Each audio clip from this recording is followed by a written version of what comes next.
안녕하십니까. 발 전문 최경진 정형외과 원장 최경진입니다.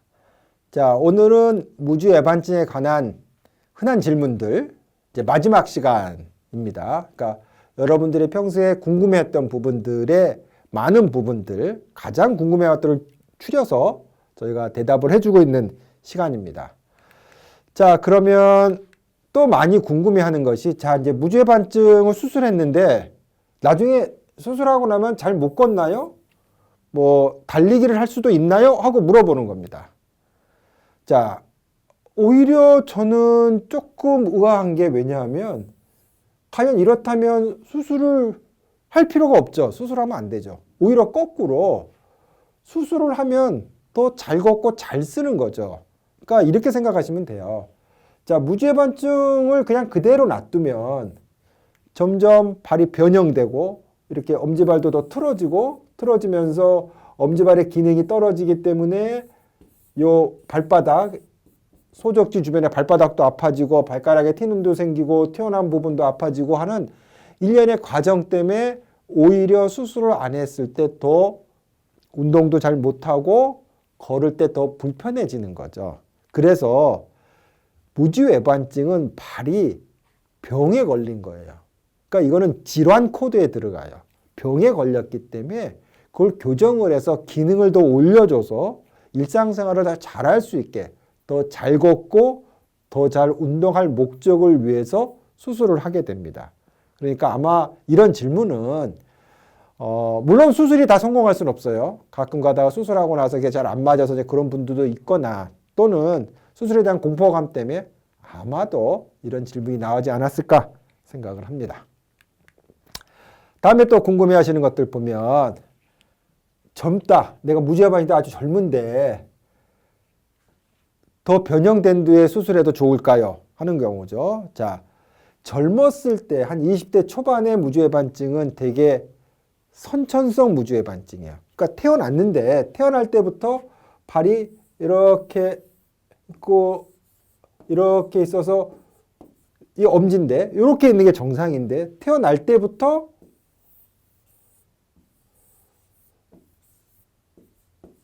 이렇게 태어난 거예요. 태어날 때부터 아예 그냥 태어날 때부터. 그래서 시작이 삐뚤어져 있는 경우예요. 근데 이건 어떤 특징이 있냐면 여기서 이렇게 되는 것보다 일단 삐뚤어진 게 더 삐뚤어지는 시간이 훨씬 더 짧습니다. 짧다는 얘기는 변형의 속도가 더 커요.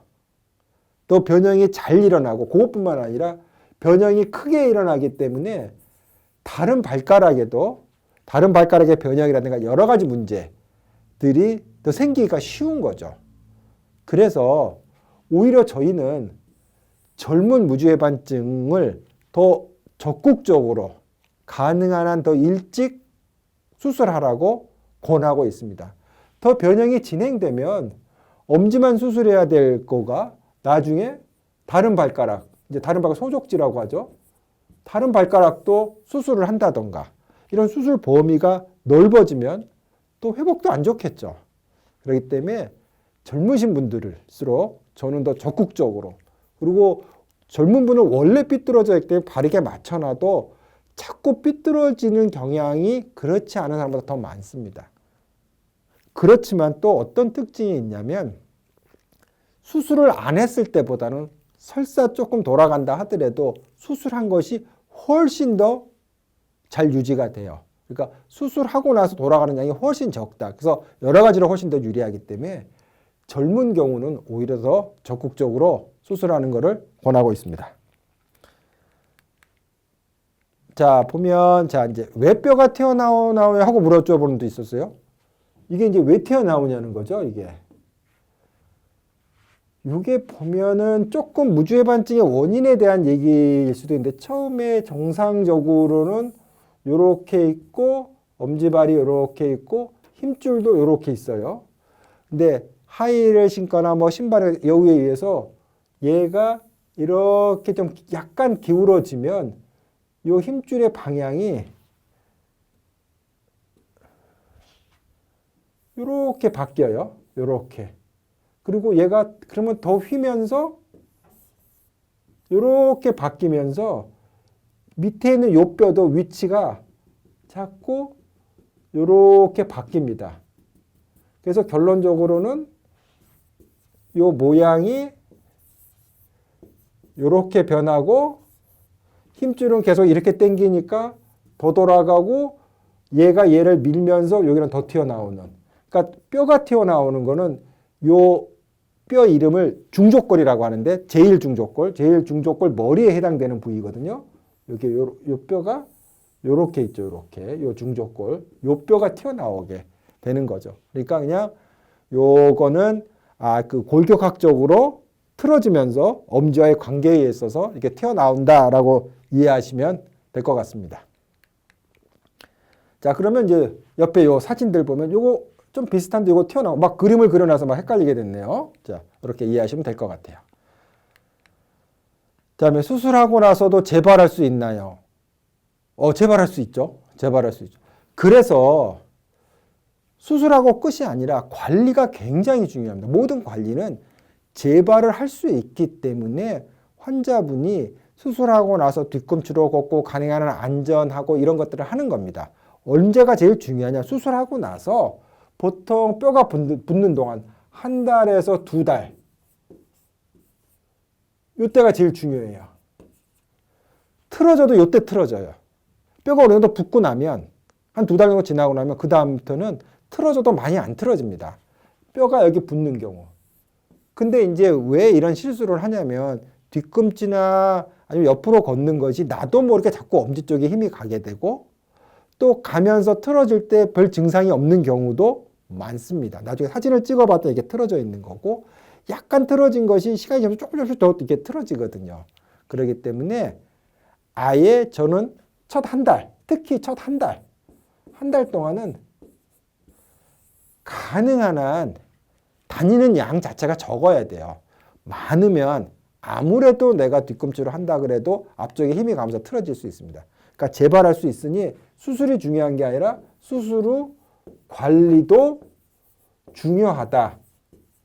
이유는 이 재발, 이거를 막기 위해서입니다.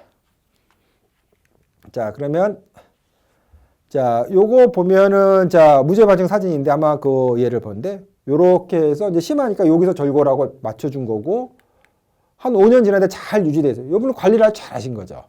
근데 이제 우리가 재발이란 정의를 한번 생각해 볼 때 가만히 보면 자, 이거 더 심한 사람이에요. 굉장히 심해요.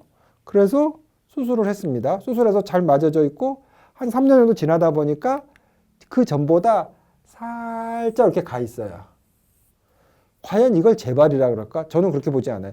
요 분은 요 위로 더 진행하지 않아요. 그리고 요렇게 관절이 서로 이렇게 맞아 있기 때문에 기능적으로 훨씬 더 낫습니다. 그러니까 수술하고 나서 약 한 5도 정도는 약간 움직일 수 있다. 그거는 경우에 따르지만 그건 재발은 아닙니다. 그대로 잘 유지가 되는 상황이니까 요럴 수 있다라고 하는 부분을 항상 염두에 두시기를 바랍니다.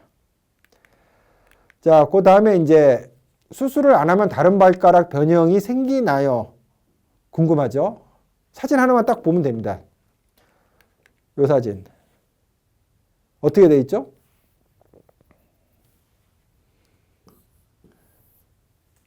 이렇게 됩니다. 변형됩니다. 다음. 보면은 이제 지금 많이 아파서 시간이 안 되는데 당장 수술해야 하는가요? 그런데 시간이 안 되니까 좀 어렵죠. 시간이 안 되니까 어렵기는 한데 근데 이제 확실한 거는 많이 아프면 이걸 참고 계속해서 기다리면 어떻게 되냐면 실은 많이 아프면 당장 수술해야 되는 게 맞습니다. 당장 수술해야 되는데 왜냐? 통증이 계속 있으면 자 이제 변형이 진행되는 것도 있고 1번 진행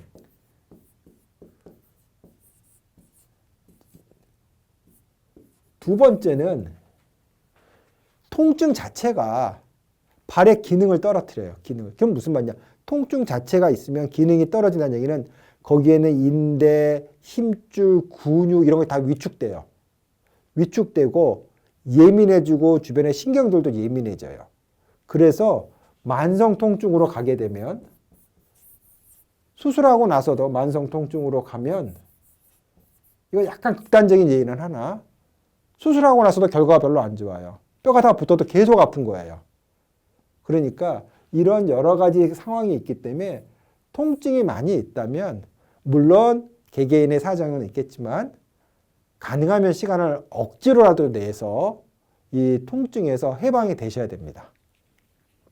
자, 그러면 다음 질문 한번 보겠습니다. 자, 수술 시간. 그러니까 보면 환자분들이 이제 굉장히 다양한 궁금증이 많더라고요. 수술 시간 얼마나 걸리느냐. 글쎄요, 그거는 이제 그 수술하시는 분의 어떤 상황이나 이런 거에 따라 다르지만 저 같은 경우 보면 한 발 수술하는데 다 합쳐서 한 30분 정도 걸리는 것 같고요. 마취하고 왔다 갔다 하고 뭐 이렇게 하다 보면 토탈 뭐 준비 기간 드랩이라 그래서 이제 소독 준비하고 폭 깔고 이제 수술 시간 자체만 30분이지만 환자분 뭐 이렇게 준비하고 뭐하고 나오고 이런 시간 반기부스 뭐 대주고 다 합치면 약 1시간 뭐 요 정도 되는 것 같습니다. 물론 여기에는 이제 다른 추가적인 수술이 있냐 없냐에 대해서 왔다 갔다 하겠지만요. 자, 다음 보겠습니다. 자, 일상생활 언제부터 가능한가? 아주 궁금하죠? 많이 궁금해하세요. 비슷한 질문들이 많은데 다시 한번 정리하면 한 달 전, 한 달 후부터 정상 보행하고 그전에는 후적부 보행을 한다. 그리고 2달까지는 정상 보행을 하나 무리하지 말자. 왜냐하면 아직 붓기가 있거든요. 붓기가 있으면 붓기를 그냥 그대로 안 빼면 그게 그대로 가면 발이 살이 된다. 뚱뚱해져요. 그러면 기능도 떨어지고 불편해집니다. 되게. 그리고 3개월까지는 많이 붓지 않는 상태에서 활동을 하자. 그리고 이제 한 4개월 정도 되면 그때부터 하고 싶은 거 다 하라 그러죠. 운동도 하고 싶은 것들. 그러니까 이제 이런 식으로 좀 이해하고 계시면 될 것 같아요.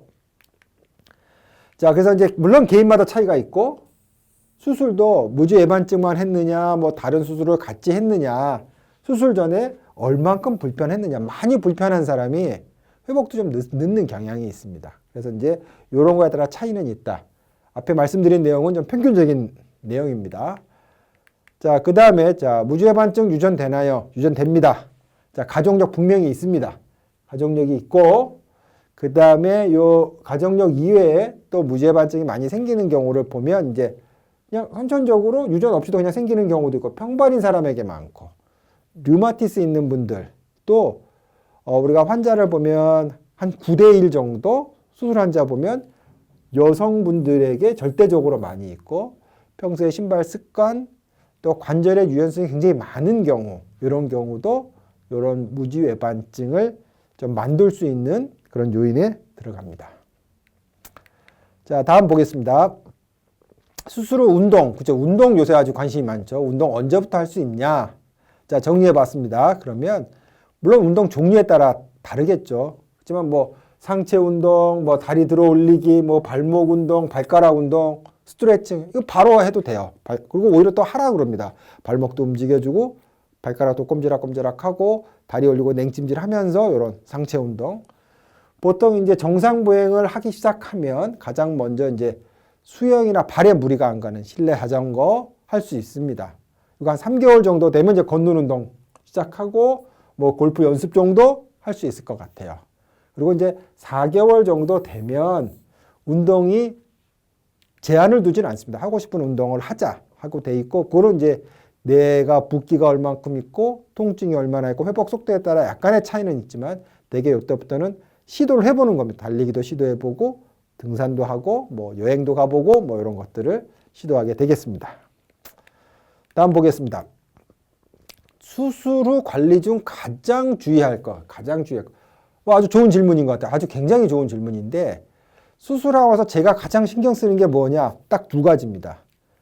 붓기가 얼마나 빠지느냐, 통증이 얼만큼 빨리 없어지느냐 하는 부분이죠. 그래서 수술하기 전서부터 통증을 적게 느끼기 굉장히 노력도 많이 하고 또 하루 종일 다리 올려라, 냉찜질을 많이 해라 이런 얘기를 합니다. 붓기와 통증이 마찬 반대로 관리가 잘 안 되면 합병증 중에 다 낫고 뼈도 붙었는데 계속 불편한 거예요. 그런 경우도 있고 발이 뚱뚱해지면 붓기가 안 빠져서 기능도 떨어집니다. 물론 연세 드신 분이나 여러분들이 회복도 늦고 붓기도 잘 안 빠지는 경향이 있지만 대개 붓기가 잘 빠지시는 분이 회복도 좋은 편입니다. 물론 개인차가 있습니다. 그래서 회복의 속도는 정리하면 붓기와 통증에 따라 다르고 그래서 붓기와 통증을 잡는 것이 제일 중요하기 때문에 첫 한 달은 무언가를 하려고 하지 말고 무언가를 안 하려고 하지 않으려고, 그러니까 가능한 한 안정을 하는 것이 굉장히 중요하겠다라고 생각을 합니다. 자, 지금까지 그러면 좀 이제 여러분들이 궁금해하는 더 많은 질문들이 있겠지만 저희가 많은 것들을 이제 설문지를 통해서 받은 거를 갖고 오늘 정리해 봤습니다. 더 궁금한 거 있으면 뭐 진료실을 찾거나 근처 발 전문 병원에서 문의하시면 될 것 같아요. 자, 이상 열심히 들어주신 분들에게 감사드립니다. 감사합니다.